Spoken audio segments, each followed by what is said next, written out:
Good afternoon out there. Hey, Babushka, and a special shout out to all my subscribers. Growing slowly but surely. This is Belladonna, and this is the Big W. Big W, Yeah. How you doing? We've been up part of the morning and kind of prepping on this and drinking copious amounts of jasmine green tea. I felt it was appropriate. Did you want some lemon in your tea? You're good. Okay. I like the honey. He likes the honey. The honey in the the lemon's tea. a little too intense. Yeah. Doing a lot of very almost too thorough. I was getting to the point where I was just watching videos of the subject that we're going to talk about and lots of information. So I think there's some good books. There's all kinds of information about what we're talking about. It would just take any keywords we talk about, and you can find all the stuff that we found today and more. So incredible stuff. Now, to start this off with a headline, I just want to be sure, because I have a lot of friends of different religions and faiths and all that good stuff. And hello out there. This is when things run amok, so to speak, don't you think? Well, yeah, in anything, you have your traditional and then you have your extreme, and this is more in the lines of the extreme. So yeah, up within the, I assume his origins are the Hindu religion. So yeah, India, yeah, absolutely. But this and is it like can happen with so anything. far departed from it that it's yeah. And this is only our opinion. As I've said before in previous videos, I'm not a religious person, and I believe and agree with religious freedom.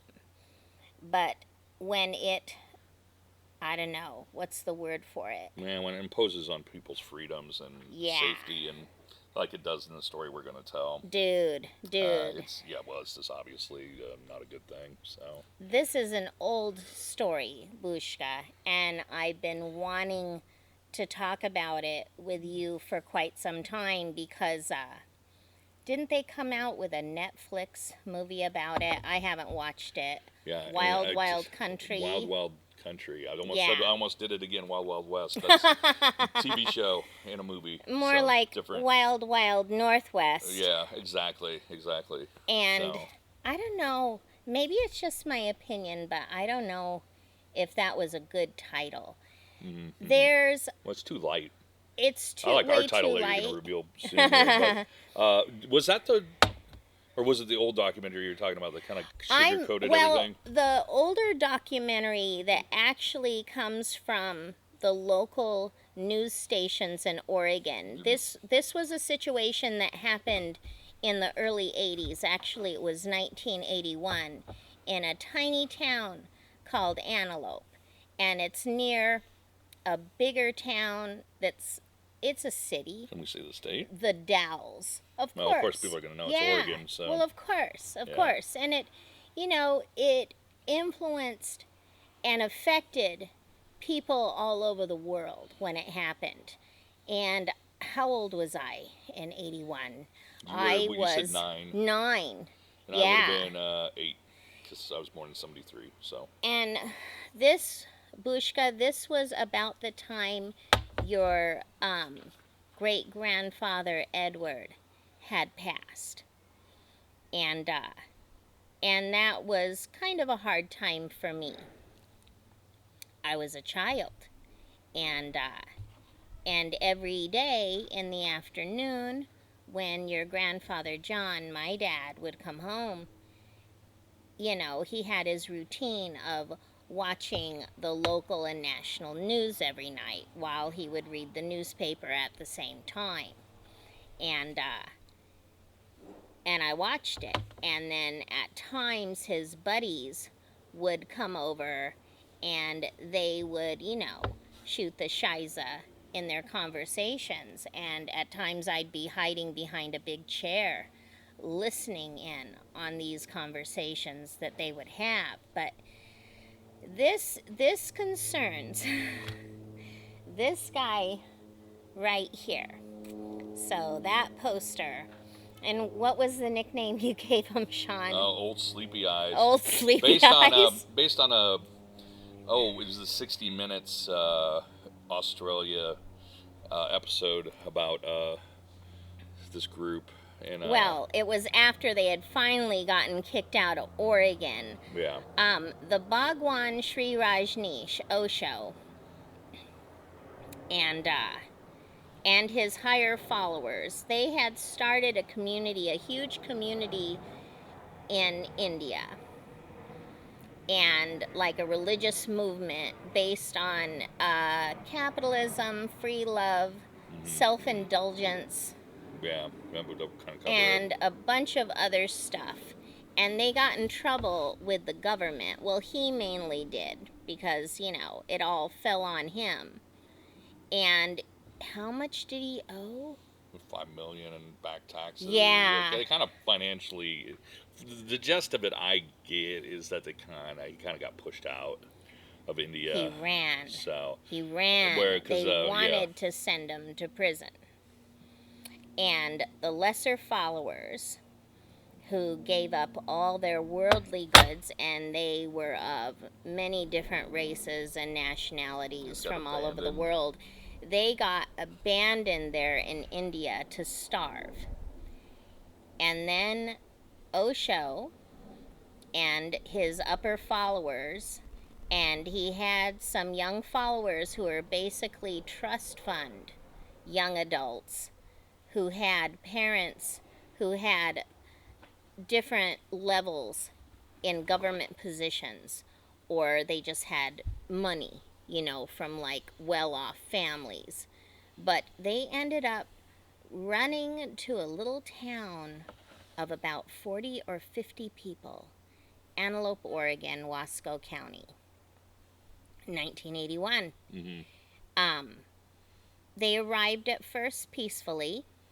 Most of the population, you know, the regular people that lived there, were older and retired, or families. It's a small, very small town community kind of type of situation. Very rural. Very rural. It's got to be very different when they showed up. This is out of this world almost. Smaller than Humbleton. And the mayor at the time was a lady, right? I can't think of her name off the top of my head. But we went through a lot of information pretty quick, dude. So. And I've been reading up on this a lot and kind of sifting through it. Well, Lizzie's known. This was a subject that Lizzie, I somehow never heard of it. So for me, this is all new to me, and I just absorbed like a overload of information. Yeah. So I have a lot in my head, whether it makes sense at all. What did you think about it? It's crazy. The video, like I said, take yourself, go onto YouTube and go, what is it, The Master of Fears? That what we decided, and watch some clips from it. Yes. The activities of the just crazy, weird, what do they call it? Something meditation, where they dance around and. Yeah, they called it the disco sex cult. Yeah, that was somebody else called it that. Well, there were so many names. Yeah. The meditation thing is something that he developed, and I don't know where to. I'm just trying to figure out where to start with this, because there's so many. It's flat out horrifying, and he's not nearly as horrifying as the Mahanan Sheila. She is truly terrifying. Sheila's husband or partner, who eventually, you know, what was his real last name? Knapp. He had nothing to do with the Netflix documentary, by the way. Well, he refused to comment. But he got involved in the politics because the leaders in this group took over the town and renamed it Rajneesh. So, and what's the quote there that we came up with? A Bhagwan, a bunch of Rolls Royces, and a bitch named Sheila. Sheila's the woman I was just talking about. Oh, yes. So, interesting stuff. I was really young watching this go down on the news. And, the Pacific Northwest does have its faults. And there are small groups over the years of unsavory people. Not as unsavory as it was back in the day, say in the 1920s or 30s, okay? But this woman, Sheila, put it all over, interviews on television about how people in Oregon or the Pacific Northwest in general are bigots and racists, and I could go on and on and on. And her philosophy was just so twisted. Well, she just trashed them as their intelligence and everything about them. Yeah, just another level. For me, I look at it as another level of the meritocracy. She told lies about, like, people that were in the government. I can't remember what that one interview was. Yeah, but he was saying that the husband committed suicide because he was sleeping around and all this. Yes. Defamation. Just a lot to kick out a woman out of their group. Okay. She falsely accused her, okay. And yeah, if you crossed her in any way, she was very vicious. Whether you were a man or a woman, and they had different layers. That group grew to like thousands upon thousands of people. They had henchmen besides bodyguards who were well trained with weapons. I was reading they even brought in like guys that were trained as samurais or something. Yes, like that. Those were the ones that came from India. That was the when they had what was the first World Convention. Yes, towards the later part to try and look good, and they set up like a sunflower farm to make it look like we're just farming. Yeah, we're just farmers. We're just a bunch of humble farmers. So. But their followers that were on working class levels, the majority, the silent majority, were not only brainwashed, but them and their children were forced to work slave labor. And I think the Bhagwan, God, how many Rolls Royces did he have? Well, you guys are just going to have to look it up because it's incredible. I recall one quote is 91. 91, okay. Well, that's... It also was quoted that he would spend... It was something crazy. I don't know the detail, but it had million in it. I don't know if it was $250,000 or... there for a while he was spending that. And it doesn't surprise me. 91 Rolls Royce is probably pretty expensive. But he was spending a ton of money that wasn't his, that he was getting from the...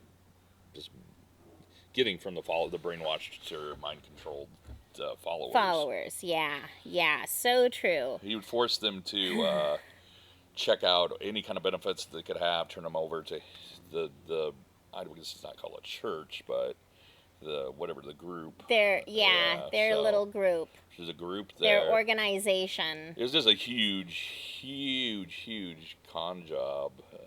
They had dreams of taking over more than just that tiny town. And also, all the children were abused. They're pretty much...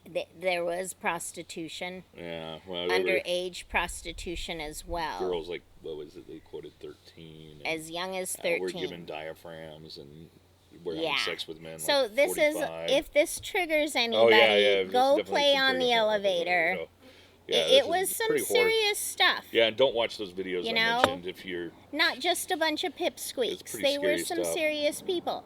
And then another thing, too, that I think gets forgotten and dumbed down in today's documentaries about that group of people. And I'm not saying it was the working class or, the people who were following, but the people in charge, in particular Mahanan Sheila and Osho himself.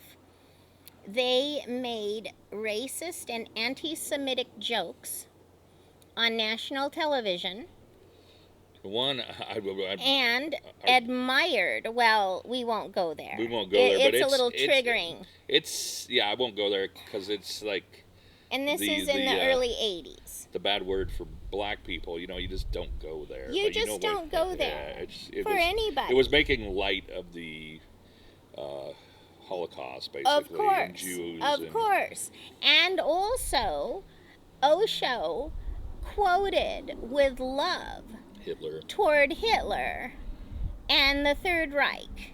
It's there. You can find it. It's just so obvious. He felt totally. I guess Hitler had some quote about you can't unite with kindness or something like that, only through hatred, and he totally could relate to that. Yeah. It's the only way you can unite people, which makes sense that the Nazi Party was what it was. Of course. Well, and I mean, let's talk about this stuff. This is some important stuff, because it's so unnecessary. And groups, levels of meritocracy can appear quote unquote liberal. That's why I don't take either side. I just don't. Because you'll have one side that will justify and then preach, a higher existence, or this is all natural, or peace and love. And then you'll have a reactionary side getting ready, for the hoses and the dogs. And this is just one tiny, tiny example. And I remember when I was, I would say, about 10 or 11. No, I think I was getting into the 6th grade. Okay. For Halloween. Mm-hmm. I noticed in my community and right outside of my community, and Bushka, it shocked your grandmother Sarah, because she did not grow up this way at all. But we were surrounded by nasty people, people who dehumanized on various different levels. And we even had one kid in the neighborhood who would dress up in a hood. Seriously, dude. Yeah. A hood and a robe. Oh, yeah. For trick-or-treating. Oh, really? Like the full-on traditional, or?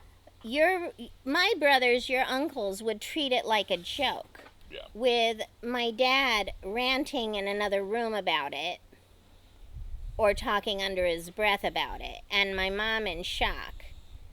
I think, that time she almost dropped the bowl of Halloween candy. Mm-hmm, yeah. Answering the door. That makes sense. Pretty bad. Yeah, pretty bad. You just expect. And yet this stuff did go on. And I remember that one year, I'm thinking, well, this guy, Osho, he's a real big-ass monster. From what I got out of the news as a little kid watching it. And one year, I had made a costume. I was forced to not to put it away, to cut it up and use it for something else. But I made a Bhagwan costume. Yeah. I was going to go out as a Bhagwan. Real life monster. Oh, yeah, go out as Osho. Bhagwan kind of sounds like a monster. Well. So. But, they took traditionally, faiths from other things and just kind of twisted it around. And a lot of it, all of it, was all about money and manipulation and taking things over right away. Plus, these poor people in that tiny town, they had lawyers who had joined the group. And like I said, people whose folks were connected to the government. They immediately bombarded the mayor of the town and other people with tremendous lawsuits to try and kill the town and drive them out, so to speak. I think only like 5 or 10 people remained. The quote I heard was 10. In that town. Was it 10? By the time it was all over. Okay. Well, they couldn't compete. They were talking to one of the women. I don't know if she was one of the community leaders, but Wow. the money. I mean, obviously, disparity between those few retirees, which was what the town was mainly consisted of, versus the just a bunch of elders doing their thing, minding their own business. And in the beginning, they were friendly with this group of people. They welcomed them. Things can happen like that, and things can look appealing on the surface. But yeah, during that time, you were a young kid in Nebraska. I don't remember this. I remember similar things like Jonestown and stuff like that. I don't know when I discovered that, but if it was at the time or right. Well, that later, was before. Yeah, that was before. Yeah. Yeah. The whole Jonestown. That was 70s, yeah, wasn't it? Dude, actually, Francis had seen Jim Jones in a protest in San Francisco. Wow. Before that group went period. To Ghana. Yeah. Yeah. Yeah. Crazy, when it was, at its height in San Francisco. Well, he started. So, yeah, we won't go. We won't go there because we'll go off on another tangent. Because he started out pretty legit, so. Kinda, but I don't know. I don't know. I just read that. I don't know. The one thing the documentary I saw, which is pretty intense, PBS documentary, like Times of the People's Temple. It's really hard to watch, but he was one of the first people in this community way before this happened to allow African Americans and stuff. Yes, so it was one of the first churches that was integrated. He's considered to be fairly progressive, but there might have been the seed of all this. I mean, of course, he went way, obviously, anybody knows anything about it. But that's a whole different subject. You could do a whole for a thing while, people would use that term so much about 10 years ago. Oh, progressive? Yeah. It was kind of like the old version of woke. Yeah, buzzword, yeah. But, with groups like this, they talk about spiritual enlightenment. Here's another one, a recent one, Teal Swan. In the beginning, her name was Teal Scott. Well, she got ran out of Utah not too long ago. Her and her followers, and a lot of people fled her little group. But she has a lot of her crap on YouTube, and basically she just copies from other people, and if you look her up, Teal Swan Scam, she quotes Hitler as being a wonderful guy. An inspiration. Just happy-go-lucky. Yeah. Okay. And that it makes about as much sense as putting a milk bucket under a bull. When I was first watching that, when I first got onto the social media YouTube stuff, I was like, what the junk? And then claiming that she was an Arturian alien from another dimension and all this other crap. And yeah. You weird alien. They actually, on something, they tried to get me to subscribe, a link or something to the videos, and I'm like, I see right through you guys, and I typed, I see right through you, and I'm Rh negative. What is your problem? And they immediately fled. Immediately. Nowadays, it's so easy for people like her to connect to people because of the internet, and what we're doing, they can do too, and you can watch it and get manipulated by it. Where they didn't have that when this guy was around, but not that he needed it. So. Right. I mean, he was quite successful at getting money out of people and getting people to follow him. So a lot of stuff on the internet is filled with nothing but flim-flam and confirmation bias, and you have to really, really sift through stuff. Yeah, you got to be very to know the source, conscientious where it's coming from, and then dig deep further into it, further in, and really see why and where it came from. just take the You like have with what we're doing here, take the ideas and go research them yourself. Like I said, Beyond we're a only grain giving of you salt. we're giving you the tip of the iceberg here about these subjects, and Yeah. there's just so much detail. Eventually, Osho and Mahanan Sheela and all of that, they folded. They tried so aggressively to take over this small town and the communities around it that they poisoned the water supply in the Dalles, Oregon. With, what was it? It was salmonella, wasn't it? Yeah, and got, at least on record, 700 people ill because it got into the water supply, including restaurants and public places. Yeah, they Dude, with the water I supply. remember Plus, that they on did the it with the restaurants and stuff. But and then there was some plot assassination attempts at local figures and stuff like that were exposed. So they kind of like got crazy desperate towards the end there. Towards the end, yeah, it was all about money, and it was all about what can we sell these people and what can we do to confuse everyone while we're working behind the scenes. Yeah. And then within those upper layers, you had competition of the leadership, basically, over the money. And to this day, well, Osho is since passed. The dude's now gone. There's an organization with that name, though. Yeah, there is. I don't think it's quite.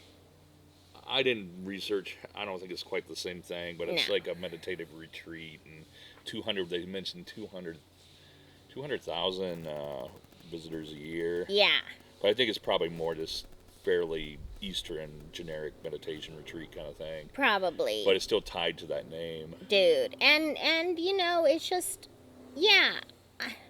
I don't know what else to say.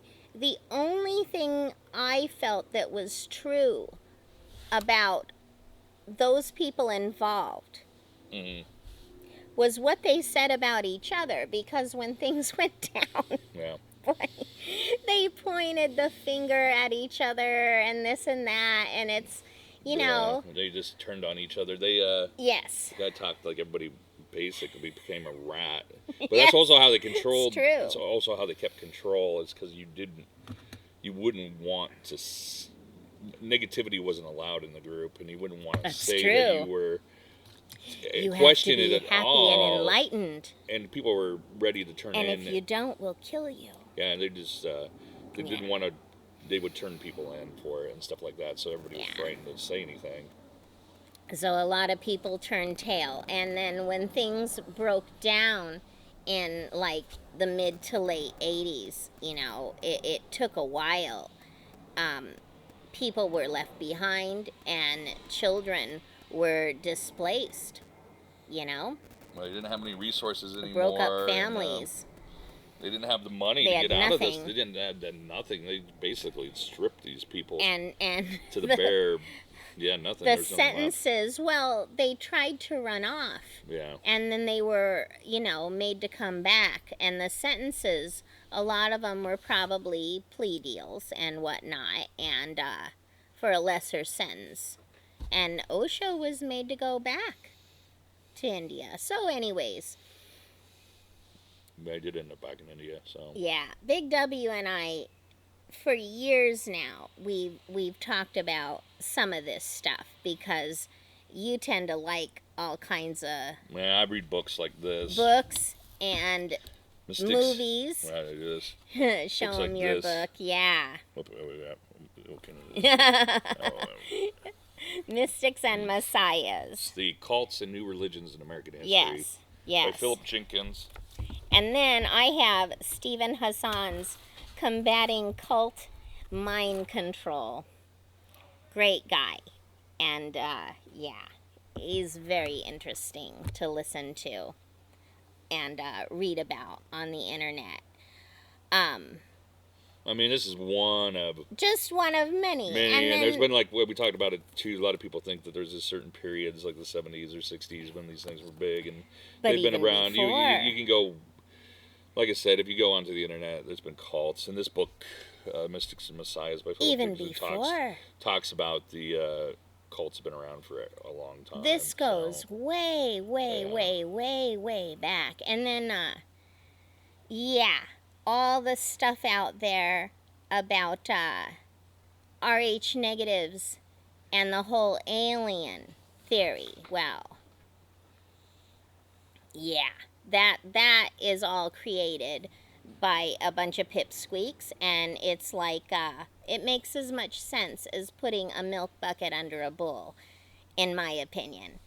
If you look into where that comes from, the whole superior Atlantean race, which there is no evidence whatsoever. I think people who get into that, it provides a placebo effect, and anything with frills and gimmicks that looks good on the surface. When I was first looking into that and the Nephilim and all of that, I thought, oh, well, this is kind of cool. I don't believe it, but this is what they say. And I thought, oh, this is kind of funny. And Bushka, I showed you this stuff. But one of my relationships, and this person really harmed you, delved into some of that because he was in the punk rock crowd. And before that, he was in like the grunge rock crowd. In fact, he partied and hung out with like members of, I don't know, certain bands. Who's the band who sings, is it Black Hole Sun? Soundgarden. Yeah. And just kind of hung out with all those crowds. Well, he started hanging out with some punk rockers who were trying to get involved in the skinhead thing. And he had no education on history, and that was a bad relationship. And yeah, it might be a little bit triggering for you, honey, but I'll be straight with it because I've talked with you before about it.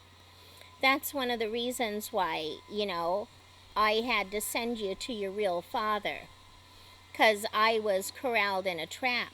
He was never that way before. I had known this person for like 15 years, and I'll tell you, a little over 5 years ago or so, one of my friends, one of the first ladies that I lived with, her sister babysat you when you were really, really little, and her and her sister were important people in my life back in the day. They were two of my first roommates, and she paid a visit to me, and she knew him.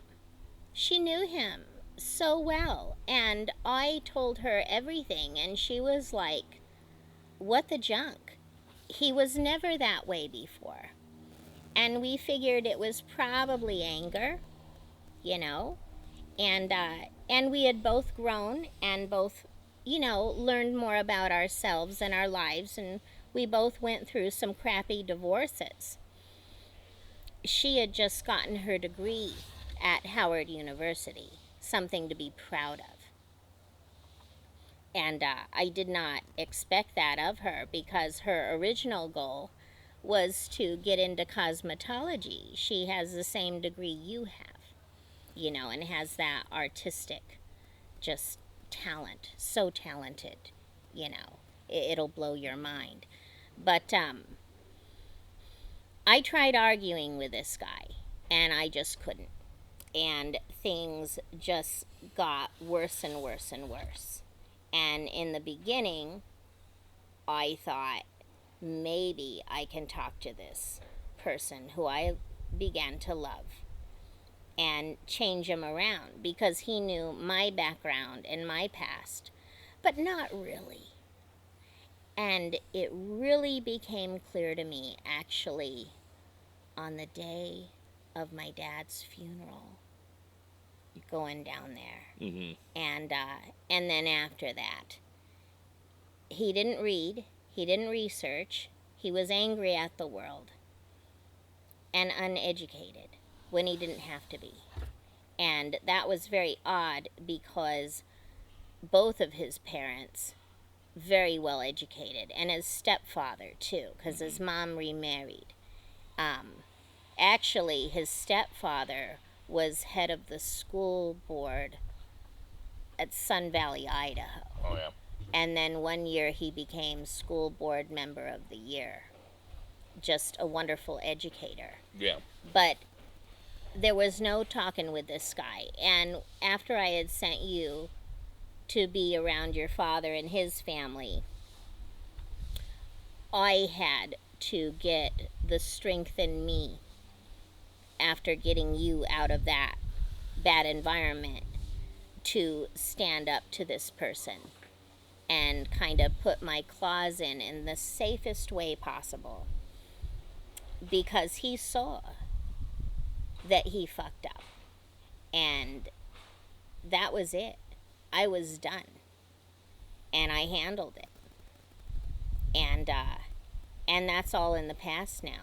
But my friend and I, we just decided that when people get angry or they feel belittled and they're trying to climb up that ladder to degrade other people, oftentimes gives them a placebo effect, a sense of power.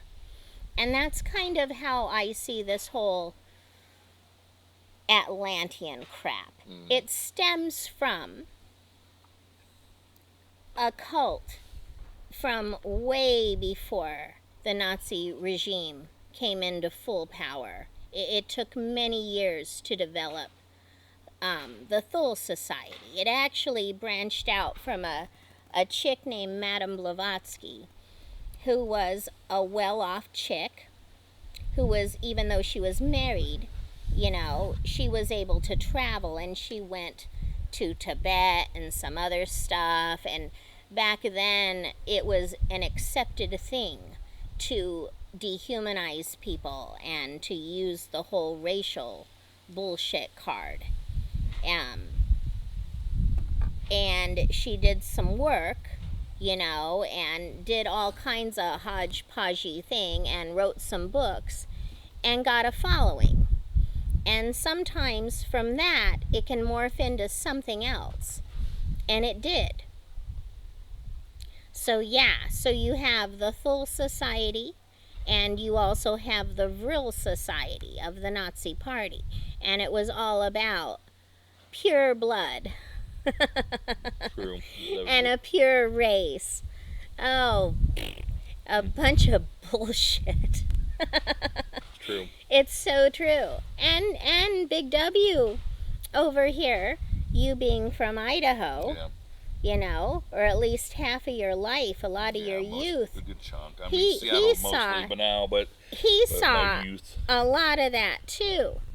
Well, he had the Aryan Nations and Dude. what was it, Hayden Lake.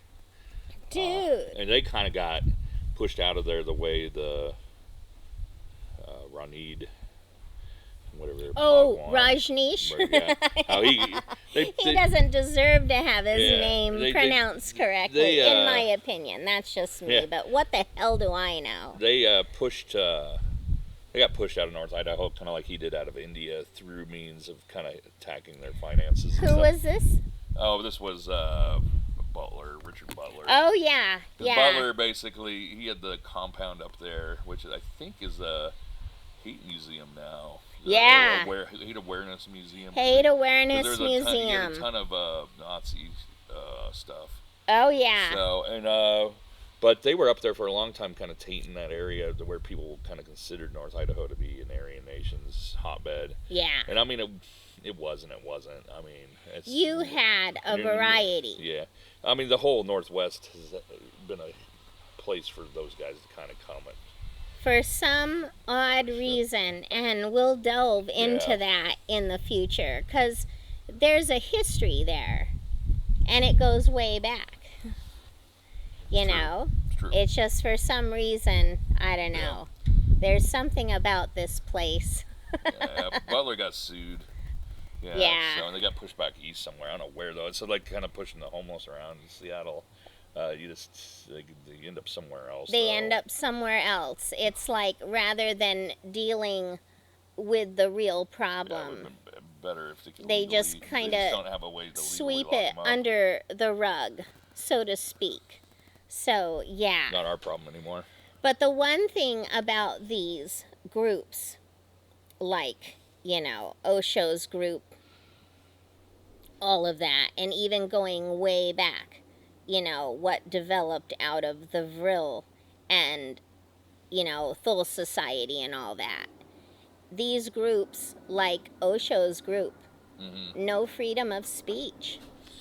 No, they're stay quiet. Tightly controlled. Like they weren't you allowed do as to you're really. Told. There was no negativity. They weren't allowed to really have any kind of dissent. And they lure people in like honey, Yeah, lots of people. Poison covered with sugar. Yeah. So, yeah. That's all I gotta say. I was already a little bit educated on these issues, on these subjects, especially when I'm talking about that ex of mine. And it was because of the education and openness and just the smarts of your grandmother, Sarah. But she didn't have a voice. That was the issue. But with me and a few others, she actually did have a voice. And yeah. There's another really good book, and yeah, I like to read. I think finding information outside of the internet, I mean, come on. It's too a easy. given. Like I said, it's so a much. given. The best thing, I mean, you got to filter it. Like I said, like that Master of Fear documentary. Dude, there's a lot of good footage if you want to watch. Like it's really good. So lots of footage, but the books I think are more reliable. Books can be essential, and you still got to research who's writing it, though. Now, Francis met the guy who wrote this book here. Now, this is a guy. Oops, you can see it here. All right, Daniel Guérin. From France. He's no longer alive, but he was living and an educated, nice young man back in the day when things evolved in both Italy and Germany during the time of, the fascist takeover over there. My only wish is that he would have written a book as well if he was following the development of fascism taking over in Spain. But Francis and a friend of his in the early 70s actually did a special trip over to Paris and whatnot and got to stay with the guy and get to know him a little bit. And this book, it's very good. And it has the numbers and the receipts, and he explains that in fascism you gotta have certain formulas in order to make it work. What did we talk about? You gotta have a type of mythos, and you gotta have a really bad economy. And you have to have vigilantism, kind of like the Klan. Yeah. And the Ku Klux Klan in the history of the United States, no doubt about it, is the closest that we've ever been in the United States to a form of fascism. And McCarthyism, old Joe, as your grandfather John used to call him and would make fun of him. That was a form of fascism in an incubus state, okay? Not born yet.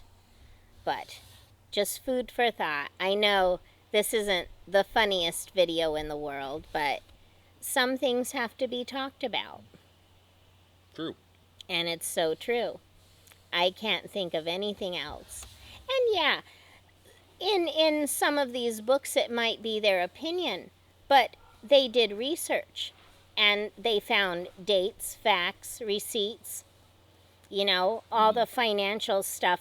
I did not realize, for example, when the Nazi regime finally took over the government, one of the first things that they did, well, I knew from stories from my mother's side of the family that the first people that they went after were disabled, including disabled children, and then the union leaders, and the opposing sides of government, too weak, they had failed for whatever reason, and I can delve into that in the future, in my opinion. But what the hell do I know? But the thing about it, though, too, what was I saying? Because this stuff just fills me up with so much emotion. What was I saying? And also, I've been up most of the night, so you gotta forgive me for that. I think you were talking about the tenants or the economy and a terrible economy. What leads to fascism? What leads to it? Yeah. So. And it is a form of barbarism, meaning looting and pillaging, kind of like when ancient Rome was in power, because the only way they could gain any financial power, and they were backed by the large industrial capitalists who I feel put them in power in the beginnings as thugs to break up the picket lines of the workers, to go after the workers. The only way they can even survive is by taking over and pillaging and killing. It's all about labor, whether or not. Oh, now I remember what I was talking about. One of the first things that they did, and according to this book by Guerin, besides that, they cut minimum wage in half, and the universal health care that used to exist went down the toilet. It was absolutely gone. There's more to it, and I probably still have more to learn, and that's okay. I can dig it, because when you go by things, even when you're studying history, if you go through things from a dialectical point of view and dialectical study and thinking, you learn more. You learn different angles and you add to it. You don't just run amok. But I can't think of anything else. Can you? I think we probably exhausted it. Yeah. No, but it's not exhausting. Yes, but it's yes good. And no, but I think it's hard to talk about, dude. Yeah, it's tough subjects. Matter of cults, just in general, are tough to talk about because of the ruin these people's lives. And there's always some kind of. I don't believe in good and evil. I'm an atheist, but. When you look at this woman and the jokes she makes about the Jews and the Holocaust, and this man who's got 91 Rolls Royces, yet his followers, he's got them at his beck and call, convinced to live as slaves, basically labor camp slaves, for their spirituality, which he just wants the money. So. And her interviews today, she plays the sweet little old lady. Yeah, well, we did look her up. He died and sugarcoats everything. He died in 1990, and she's still around in Switzerland, working. Has 2 care homes and works with. I mean, she seemingly looks like she lives kind of a normal life, but she's got that horrible monster of a history behind her. Yeah. So, but yeah, if there was anything close to an evil incarnate, this is the type of person as manipulative and charismatic and powerful as she was. So. Totally. And just a dark sense of, I mean, she had a wit, and not in a good way. I mean, this her sense of humor is just disturbing. Well, everything about her was pretty disturbing. These people get witty, and they have a way of drawing people on their weaknesses and pulling them in and making things look appealing. Yeah, they make things look appealing, and there's people that are searching for things that these people are going to pry upon. And that's how I feel about the Atlantean, reptilian, Palladian bullshit. It's bad enough. It's bad enough. Yeah, that's why that the internet. My nickname all my life has been Lizzie the Lizard. Yeah, that's true. I hadn't thought of that. Or the turtle. Yeah, because Holy shit. Which you want to kind of steer clear of that. So, I mean, you just go to the used section at any bookstore and you can find the David Icke. Oh my gosh, we won't go there. That's going on a tangent that's going to last for a century. People love this stuff. Dude. And people love Star Wars too. Well, that's true too. That's the good side. I'm more of a fan of Star Trek. I'm more into science fiction rather than science fantasy. Figure that one out. There is a difference. Anyways, we need to ring a bell. We're going to ring a bell here to all my wonderful subscribers out there. And shout out to Angelica. Hey there, baby doll. I miss you. I hope you're feeling better.